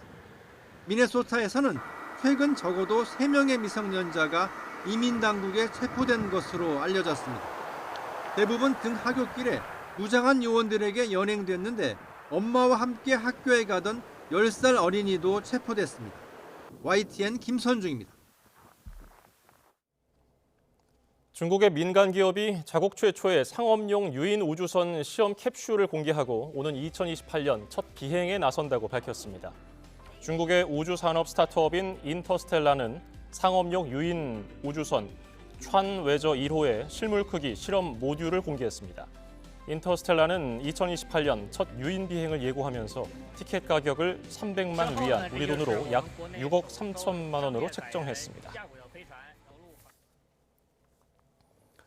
어제 저녁 BTS 월드 투어 예매가 시작되자 전 세계 팬들의 관심이 쏠렸습니다. 치열한 예매 경쟁 속에서 K-팝 콘서트를 둘러싼 고가 티켓 논란도 다시 불거졌습니다. 김승환 기자입니다. BTS 월드 투어 아리랑의 첫 콘서트 예매가 시작되자 SNS에는 팬들의 열기가 그대로 이어졌습니다. 대기 인원만 순식간에 10만 명 넘게 몰린 겁니다. 예매 첫날, 오는 4월 고양종합운동장에서 열리는 3회차 공연에 팬클럽 선예매 모든 좌석이 팔렸습니다. 진짜 어떻게라도 가고 싶었는데 콘서트 티켓을 구할 수 있어서 너무 기쁘고 빨리 봄이 와서 완전체 무대를 볼 수 있었으면 하는 그런 마음입니다. 최근 멕시코 현직 대통령이 자국에서 열리는 BTS 콘서트를 역사적 순간이라고 표현할 만큼 세계적인 관심도 뜨겁습니다. 소속사는 폭발적인 인기에 힘입어 이번 월드 투어에서 미국 템파와 스탠퍼드 공연을 1회씩 추가했다고 밝혔습니다. 다만 최근 정상급 아이돌 콘서트에서 반복된 고가 티켓 논란은 이번에도 불거졌습니다.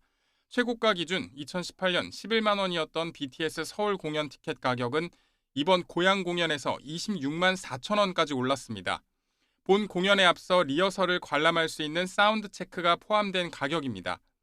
또 티켓 가격은 별 차이 없는데 시야가 제한되는 좌석이 적지 않다는 불만이 터져나오면서 BTS 빼고는 다 시야 제한석이 아니냐는 우스갯소리까지 나왔습니다.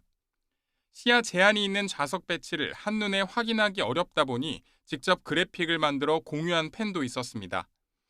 오는 6월 BTS 부산 공연 기간 숙박 요금이 급등해 문제가 됐는데 부산시는 대책회의를 열고 대학 기숙사, 청소년 수련시설 등 공공 숙박시설을 임시로 개방하는 방안 등을 논의했다고 밝혔습니다. YTN 김승환입니다. 연일 이어진 최강 한파에 충남 서해안 바닷물도 꽁꽁 얼어붙었습니다. 어선들이 얼음에 갇혀서 발이 묶였고 제철을 맞은 감태 수확도 차질을 빚고 있습니다. 오승훈 기자입니다. 두꺼운 얼음 조각들이 갯벌위를 뒤덮었습니다.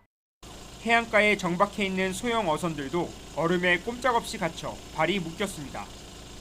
영하 10도 안팎의 맹추위가 이어지면서 짜디짠 바닷물이 그대로 얼어붙었고 바다 위에는 커다란 얼음 조각들이 둥둥 떠다니고 있습니다. 충남 서산 가로림만은 조수간만의 차이가 크고 수심이 얕아 영하 8도 이하의 날씨가 닷새 이상 이어지면 바닷물이 어는 현상이 발생합니다. 바다가 얼면서 일부 어민들은 조업에 나서지 못하고 있습니다. 특히 제철을 맞은 감태 수확량이 설명절을 앞두고 크게 줄어 어민들의 걱정이 큽니다. 갯벌위로 자란 감태에 얼음이 엉겨붙게 되면 밀물로 바닷물이 들어찰 때 얼음 덩어리와 함께 감태가 뿌리째 뽑혀나가기 때문입니다. 지금 하루에 한 2톤씩 수확을 해야 되는데요. 연일 강추위가 계속되다 보니까 조업을 못 나가고 있습니다. 하여튼 유빙이 빨리 녹아서 이제 우리 감태가 다 보여서 작업을 할 수 있었으면 좋겠습니다. 얼음 조각들이 양식장이 있는 먼바다까지 흘러가면 수온이 급격히 낮아져 물고기가 폐사할 가능성도 있습니다. 유빙이 들물에 떠서 올라가서 내려갈 때 이때 이제 그 가두리에 영향을 미쳐서 폐쇄할 가능성이 많이 높습니다.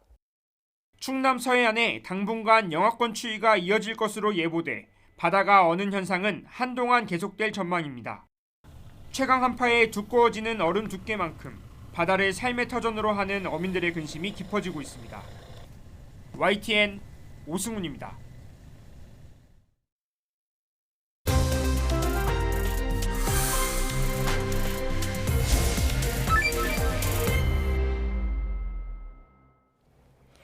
이혜훈 초대 기획예산처 장관 후보자의 국회 인사청문회가 진행 중입니다. 네, 아파트 부정청약, 자녀 입시 등을 놓고서 공방이 벌어졌는데요. 오늘은 이승훈 민주당 전략기획 부위원장, 강전의 전 국민의힘 대변인과 관련 내용 짚어봅니다. 어서 오십시오. 안녕하세요. 네, 19일에 파행이 된 뒤 나흘 만에 열린 인사청문회. 모두 발언에서 이혜훈 장관 후보자가 사과를 했습니다. 어떻게 들으셨습니까? 네, 일단 여야 합의로 청문회가 진행된 것 자체는 참 다행이다라고 말씀드리고 자신의 언행과 상처 때문에 피해를 봤을 동료들에게 진심으로 죄송하다. 그리고 자신이 이제까지 성과 중심으로 살아오다 보니까 외눈박이처럼 좀 타인들에게 상처를 많이 준 것 같다. 이 부분에 대해서는 진정성 있게 얘기를 한 것 같고요. 특히 내란 찬성과 관련해서는 앞으로 국민들께서 용서하실 때까지 계속해서 사과하겠다라고 하는 것이니까 역사적인 잘못에 대해서도 사과를 하고 시인을 하는 것 같습니다. 다만 이제 위장 미혼 의혹과 관련한 아파트 청약 의혹이 있죠. 그리고 아들 입시 비리와 관련해서도 지금 해명을 하고 있습니다만 제대로 된 해명이 되지 않고 있기 때문에 정치권에서나 국민들도 좀 답답해하는 부분이 있어서 아직 청문회가 끝나지 않은 것 같은데 끝날 때까지는 아직도 살얼음판 청문회가 진행되고 있어서 이혜훈 의원이 굉장히 신중 모드로 접근하고 있는 것으로 보여집니다. 예, 그럼 말씀하신 김에 바로 아파트 부정청약 의혹 관련 내용 여쭤보죠. 청문회장에서 주로 문제가 된 것, 이 후보자 장남이 결혼 뒤에도 이른바 위장 미혼으로 이 부양가족 관계를 유지해서 그 유명한 원페탄스 청약에 당첨된 거 아니냐 이런 의혹이잖아요. 그렇죠. 이제 이혜훈 후보자 같은 경우에는 가족들이 재산이 굉장히 많았음에도 불구하고 상가 같은 것들을 주로 가지고 있었고 주택으로 가지고 있었던 것은 없는 것입니다. 그래서 24년도에 반포의 아파트를 분양대금 35억 원으로 받았을 때 이때 결국에는 한 2달 만에 현금으로 모두 완납했다는 것이 드러나기도 했었거든요. 그런데 이제 청약 점수에 있어서 점수를 높이기 위해서 말하자면 말씀하신 것처럼 첫째 아들이 이미 결혼을 했음에도 불구하고 동거 가족으로 올라 있었던 부분에 대해서 문제 제기가 있었던 건데 오늘 해명이라고 이야기한 부분들이 굉장히 납득하기가 어려웠던 것이죠. 초반에는 결혼식은 했으나 이제 혼인 관계가 파탄이 될 것으로 예상이 되어서 부모가 우리가 함께 거둬야겠다라고 생각을 했다라고 했는데 오후가 되어서는 그 과정에서 아들이 발병을 했었다라는 이야기를 하는 것입니다. 구체적인 병명이라든지 이런 이야기까지 나오지는 않았습니다만 글쎄요. 앞서 처음에 서두에 이야기했었던 반성의 메시지 이런 것과 오늘 해명의 내용은 전혀 좀 맞지 않는 것이 아닌가 국민들께서 납득하기 어려운 변명만을 일관하고 있다라고 생각합니다. 네, 방금 말씀해 주신 이혜훈 후보자의 해명 육성으로 한번 듣고 오겠습니다. 청약을 위해서 사실은 주택법 위반입니다. 제가 이제 이런 얘기를 공개적으로 하게 되지 않기를 간절히 바랬는데 혼례를 올리고 곧바로 좀 문제가 생겼습니다. 두 사람의 관계가 깨어진 상황이라 최악으로 치달았습니다. 실은 그 시기에 발병을 했습니다. 발병을 해서 지금까지 치료를 받고 있습니다. 그런 사정이 좀 있었습니다. 아까는 관계가 파경이 됐다고 하지 않으셨던가요? 네, 관계가 파경이 되면서 이 모든 게 이제 정신적인 압박과 스트레스 등등으로 굉장히 최악의 상황으로 치달아서 발병도 하고 지금까지 치료를 받고 있습니다.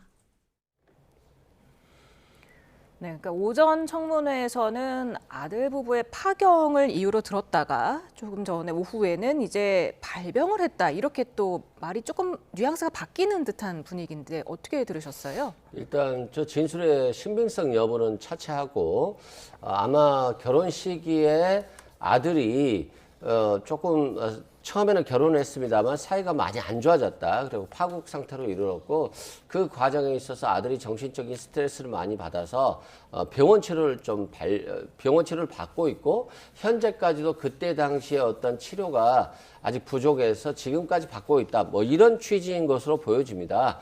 다만 이제 국민들 입장에서 이게 정말로 파경이 있었는지 그래서 혼인신고를 하지 않은 채 서로 간에 떨어져 살았던 것인지 그래서 아들만 자신의 집으로 돌아와서 살았고 며느리와 별거 생활을 했던 것인지에 대해서는 진술은 있었습니다만 아직 객관적인 상황은 없기 때문에 이 부분에 있어서 좀 국민들이 의아해하는 부분이 있는 것 같고요.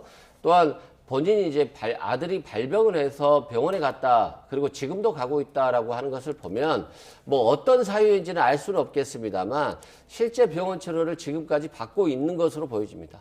예. 근데 이 부분은 약간 이해가 되지 않는 것이요. 어쨌든 혼인 이후에 사이가 좋아지지 않으면서 압박을 받고 스트레스 때문에 아들이 발병을 했다라고 이야기를 하고 있거든요.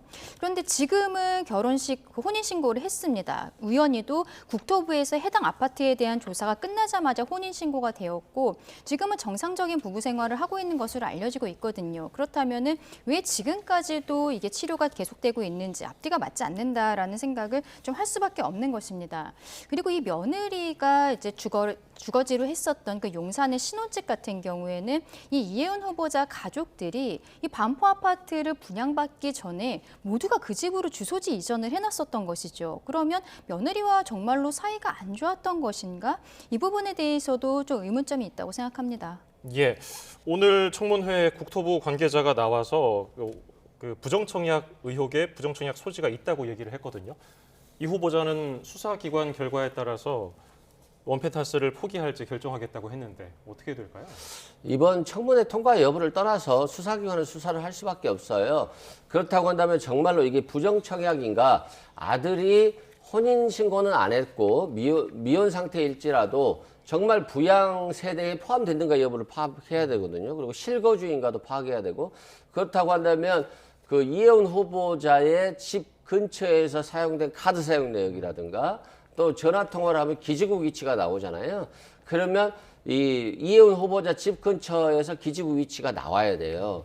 그리고 뭐 교통카드를 썼다라고 한다면 교통카드를 썼겠죠. 이런 것들이 추가적으로 제출이 되어야지만이 이 위장 전입이 아니었다라고 하는 것이 확인되고 그래야지만이 원페타스 청약이 취소되지 않거든요. 그런데 장관이 되었다 할지라도 수사는 진행될 수밖에 없습니다.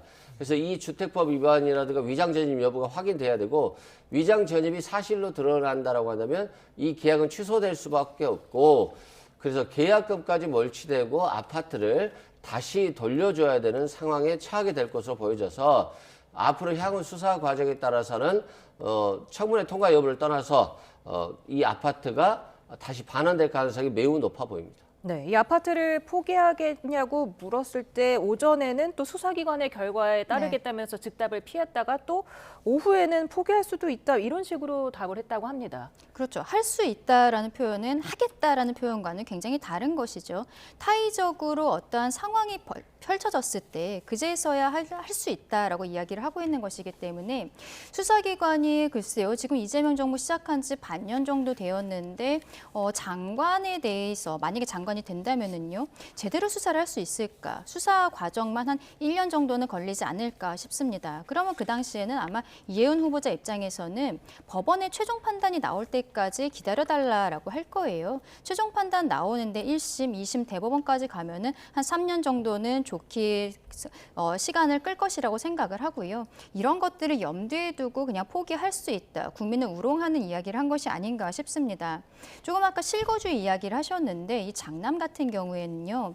세종에 있는 국책연구원에서 당시에도 근무를 하고 있었거든요. 그래서 주중에는 세종에서 근무를 하면서 살고 있었고 주말에는 서울에 올라왔다라고 얘기를 하는 겁니다. 이 정도의 정황만 봐도 주민등록은 세종에 해놓는 것이 맞다고 보이는 상황들인 거죠. 결국에는 지금 이 해당 아파트가 분양을 받을 때는 35억 원이었는데 지금 전매 제한이 있지만 시세가 거의 100억 원에 달할 것이다라는 주위 공인중개사들이 언론 인터뷰들이 있어요. 이 상황에서 이혜훈 후보자는 장관도 하고 싶지만 아파트도 지금 당장 포기할 수는 없다라는 생각을 하고 있는 것이 아닌가 싶습니다. 예, 장남 입시 관련해서도 다자녀 전형으로 들어갔다고 했다가 사회 기여자 전형으로 입학했다고 해명을 했고요. 당시에 이 후보자 남편이 연세대 교무처 부처장으로 있었기 때문에 아빠 찬스 아니냐 여러 가지 의혹이 지금 있네요.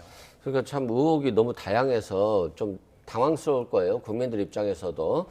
청와대도 마찬가지일 것 같은데 장남이 입시에 이제 다자녀로 입학이 됐다라고 했는데 이건 뭐 착오가 있었을 수 있을 것 같아요. 자녀가 3명이다 보니까 이 다자녀 전형이 아니라 자신의 시아버지가 뭐 훈장을 받았었는데 이 훈장을 근거로 해서 국위선양자로서 입학을 했다라고 해요. 근데 뭐 그럴 수는 있겠습니다만 반면에 그 당시에 이혜훈 후보자의 남편이 연세대학교 교무처장이었던 것으로 보여져요. 부처장. 예. 예, 교무부처장이요. 그렇다면 아무래도 이 입학 전형과 관련해서 영향력을 어느 정도 행사할 수 있는 위치에 있었기 때문에 아파 찬스를 충분히 의심해 볼 수 있고 또 연세대에서는 이런 훈장 같은 걸 받았을 때 국위선양자로서 입학 전형이 있었다라고 하지만 그것에 대한 아직 기준이 제시된 바 없어서 좀 이것도 상당히 의혹으로 남아 있는 것이고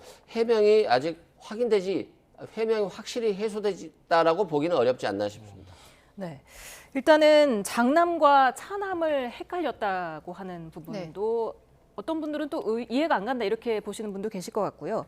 일단 아버지가 입학 요강에 관여할 수 있는 연세대학교에 할아버지 훈장으로 입학을 했다는 것도 사실 되게 생소한 부분입니다.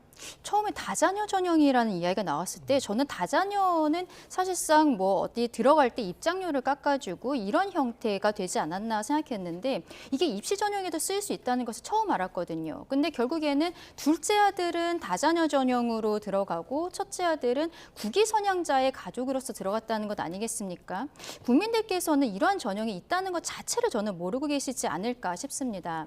지금 이혜훈 후보자가 이야기하는 것은 할아버지, 그러니까 시아버지가 예전에 내무부 장관으로 근무를 했었고 오랫동안 공무원으로서 근무를 하면서 어떤 포상 같은 것들을 받았다는 것이죠. 그것을 자녀의 입시에 썼는데 오늘 이야기하는 것도 보면은 학교에 서류가 제대로 남아있지 않다라는 뉘앙스를 풍기고 있습니다. 그리고 본인은 잘 모른다라고 얘기를 하고 있어요. 이것은 추후에 이 과정에 있어서 수사가 이루어질 것이 좀 어느 정도 예상이 된다라고 생각한 것이 아닌가. 그래서 지금은 말을 아끼고 있는 것이 아닌가라는 생각이 드는 거죠. 과거에 조국 대표의 가족들의 입시 비리에 대해서 국민들께서 굉장히 분노를 하셨고 어떻게 보면은 정권 교체의 빌미가 되었다라고도 볼 수 있는 사건이었는데 이번에 이혜훈 후보자가 국민들이 가장 싫어하는 세 가지 비리, 부동산, 입시, 병역 모든 것에 있어서 깔끔하지 않은 모습들을 보여주고 있기 때문에 민주당 쪽에서도 아까 보신 것처럼 이소영 의원의 표정, 그 표정이 저는 지금 국민들의 표정이 아닌가 싶어요. 지금 의원들의 설득을 넘어서서 국민들을 설득하지 못하는 후보자다라고 말씀드리고 싶습니다. 예. 네. 자, 그리고 이 후보자 이른바 비망록 논란이 있었죠. 관련 내용도 듣고 오시겠습니다. 진위 확인을 위해서 후보자에게 이거 비망록 함부로 좀 전달하려고 하는데 이건 제가 작성한 것이 아닙니다. 네, 알겠습니다. 그리고 저는 한글 파일로 이런 걸 만들지를 않습니다. 후보자와 관련이 없는 문서라면 국민적으로 공개하더라도 이의를 제기하지 않을 것인지 국민적 판단을 받아도 문제가 없는지 최종적으로 한 번만 후보자께 확인해 주십시오. 제가 작성하지도 않은 것으로 인해서 제가 그런 오해와 의혹을 받는 부분에 대해서는 저는 굉장히 동의하기가 어렵고 그래서 이것을 다 공개할 때 그 작성하지도 않은 제가 받는 여러 가지 피해에 대해서 말씀드리고 싶습니다. 네, 그러니까 이혜훈 비망록은 자신이 쓴 게 아니고 자신은 한글 파일로 이런 걸 만들지도 않을 뿐더러 제3자가 짐작과 소문을 버무린 것으로 추정된다고 밝혔는데 그렇다고 하더라도 이 언론 공개에 대해서는 반대를 했어요.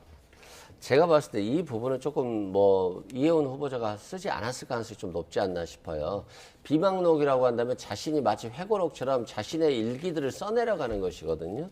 그런데 자신의 금품 수수 의혹 무마 상황에 대해서 자신이 이걸 나중에 읽어보려고 쓴다? 상식적으로 좀 이해가 안 되고요. 또 낙선 의원을 기도하겠다라고 하는 기도 청원에 대한 내용들이 써져 있다? 이것도 좀 상식적으로 안 돼요. 그래서 아마도 이혜훈 후보자를 잘 알고 있거나 또 이혜훈 후보자에 대한 소문들을 누군가가 이렇게 정리했을 가능성은 있지만 이건 이혜훈 후보자를 공격하기 위한 용도로 만들었을 가능성이 높고요. 반면에 이혜훈 후보자가 작성했을 가능성은 저는 거의 없어 보입니다. 그런 측면에서는 이 비망록 자체는 신빙성이 없어 보여서 이혜훈 후보자가 이걸 공개하는 것에 대해서 동의할 이유는 저는 없다라고 생각을 해요. 그래서 이 부분은 아마도 천하람 의원도 명확하게 이걸 공개한다거나 이 내용들을 하지 못하는 걸 보면 자신 스스로도 신빙성에는 좀 의문이 있었기 때문이 아닌가 싶습니다. 예. 자, 그리고 갑질 논란, 이거 청문회 전부터 여러 가지 녹취 때문에 논란이 됐었는데 사과는 한다고 입장 표명을 했습니다마는 부저진 측에서 거부한 경우도 있고요. 어떻게 보셨습니까? 일단은 오늘 청문회가 시작할 때는 동료들에게 죄송하다라고 하면서 보좌진들에 대해 사과하는 것처럼 보이긴 했습니다만 정작 이 부분에 대한 질의가 들어갔을 때는 오히려 예전 보좌진에게 국민의힘이 압박하고 있다라고 이야기를 하고 있거든요. 마치 본인이 거짓된 정보가 흘러들어서 피해자가 된 것처럼 이야기를 하고 있는 겁니다.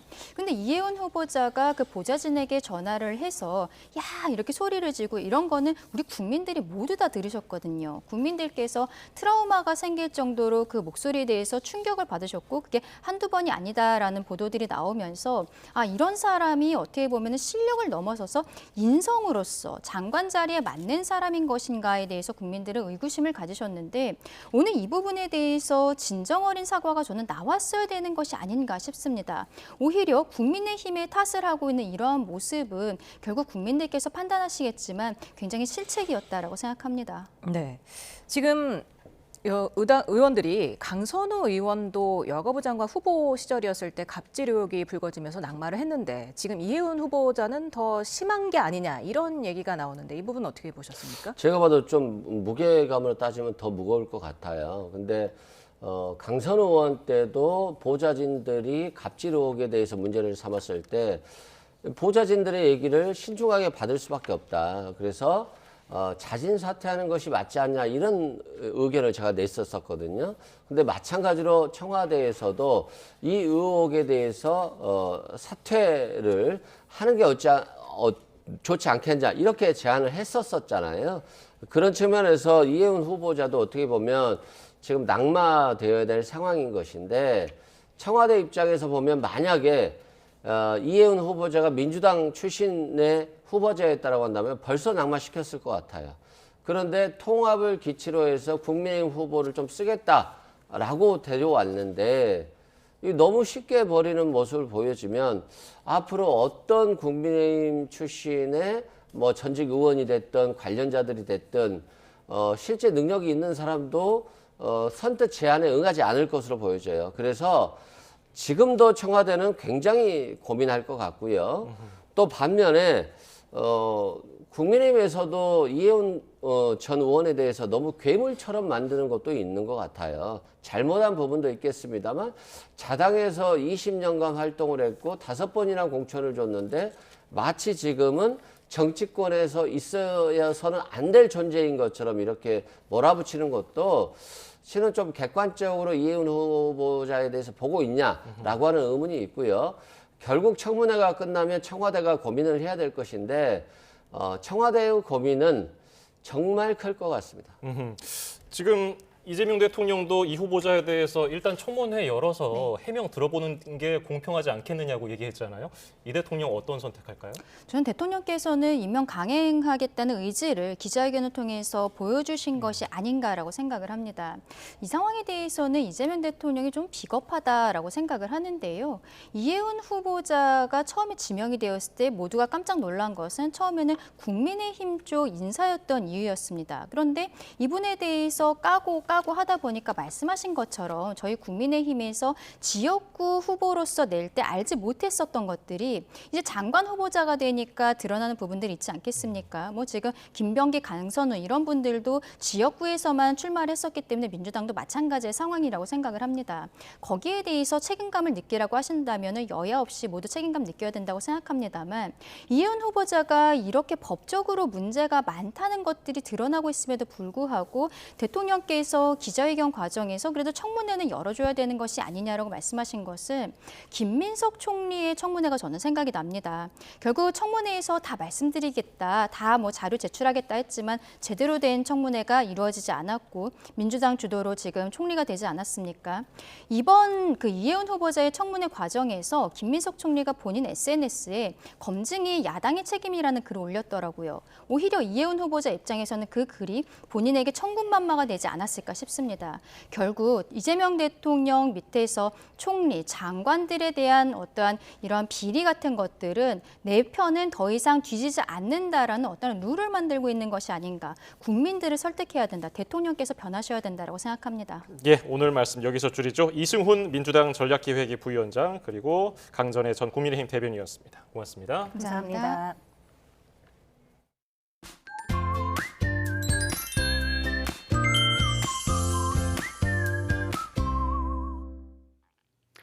이번 주 내내 매서운 한파가 이어지고 있습니다.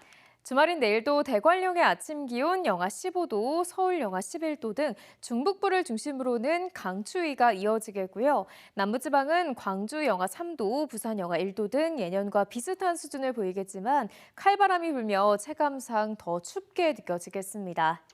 한낮 기온은 서울 영하 2도, 대전은 영상 1도, 대구는 2도로 예년보다 2에서 4도가량 낮겠습니다. 서해상에서 또다시 눈구름이 유입되면서 호남과 제주도에 이어 서울 등 중서부를 중심으로도 밤사이 눈이 내리겠습니다. 앞으로 호남과 제주 산간에 최고 5cm, 중서부 지방에도 1에서 3cm의 눈이 내려 쌓이겠습니다.